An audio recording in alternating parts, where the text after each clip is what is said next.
This video will discuss the substitution mechanisms by which transition metal complexes exchange their ligands. In a ligand exchange reaction, we will simply take the complex that we start with, add some external ligand, not attached to anything, and replace one of the ligands with the incoming ligand. So in the reactions that you will see in this slideshow, we will take ligands L to be ones that are previously attached to the metal, and L prime to be the ligand that comes in and replaces one of the attached ligands. So in a mechanism, we're concerned with the way that this happens. So there are really two limiting cases that we need to consider for the possibilities of ligand substitution. The first case is what we might call dissociative, or the D mechanism. In this case, one of the ligands on the initial complex simply comes off or dissociates in a rate-limiting first step. That forms a lower coordinate complex. Then in a second step, the new ligand L prime attaches to the lower coordinate complex. So this is a two-step mechanism where the first step is rate-limiting. The second step is, or the second case is an associative or A mechanism. In this case, the complex goes through an intermediate with a higher coordination number. So L prime attaches without the loss of ligand. We temporarily form a higher coordinate complex. That first step is rate limiting. Then in a rapid second step, one of the initial ligands falls off to generate the new complex. So that sounds simple, but there are actually third and fourth possibilities when transition metal complexes are considered, and those involved interchange mechanisms. So in this case, the bond breaking and making steps are not clear-cut. They're almost simultaneous. So in this case, these possibilities are indicated with the capital I, and then they have subscript D or A, depending on whether dissociation or association is more important. So again, just to discuss the dissociative one, in this first step, the bond between M and L starts breaking at the point at which L attaches, and then the process is completed to generate the new complex.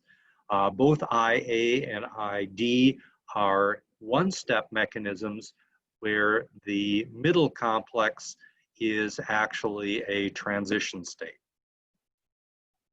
So if we were to compare the four mechanisms, we could produce the following table. We would certainly expect all of them to be first order in metal complex. We might also think that it should be easy to discern the difference between an associative and dissociative mechanism because of the likelihood of zeroth order dependence on the incoming ligand. Well, it turns out that is not as clear-cut as we would guess, because even the dissociative process can depend on the first order, or depend in a first order way on the incoming ligand. And also we have to consider the possibility that the solvent is a ligand. That will particularly be the case where water is the solvent, and it will vastly outnumber the incoming ligand. And it may be that there is an initial formation of an aqua complex first, followed by ligand substitution. And so that will make it hard to, it will make it look like the ligand isn't dependent on the incoming ligand, or the order of the reaction isn't dependent on incoming ligand. When it is, it's just that it's the solvent. A better test is to look at whether or not the complex is susceptible, or whether the rate of substitution depends on the incoming ligand L prime or the departing ligand L. So in these types of experiments, a family of complexes are studied in which the incoming ligand is varied, again, over a range, or the attached ligands are varied over a small range. Then we look at the rate of the complex substitution, and it doesn't have to be exactly the same, but within a factor of 10 or so would be considered to be relatively constant as we're looking over a family of complexes. So again, to differentiate, for example, the D from the ID, the number of steps in the mechanism is different, and so the key differentiating point here is whether or not the lower coordinate intermediate is observable. That is relatively rarely the case, so most of the time it's not really possible to differentiate D from ID or A from IA, because again, it takes a relatively special set of conditions or experimental techniques to allow us to observe that higher or lower coordinate intermediate as a discrete entity. So how do we know the mechanism of a ligand substitution reaction for a particular complex?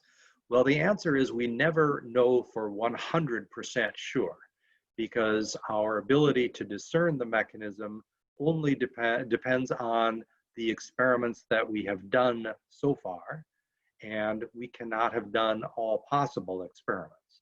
So then we can make predictions as to whether or not an associative or a dissociative process is likely, and that's what we'll learn today. So just as a foreshadowing, one of the characteristics that we will be considering is the d orbital or the d electron count for a transition metal complex. So when in doubt, draw the d orbital splitting diagram, put the electrons in it, and in some way the splitting diagram and electron count may help us make a prediction. But that's only a prediction. In order to actually provide evidence for a mechanism, we have to go in the lab, roll up our sleeves, and carry out experiments that will help us determine the mechanism.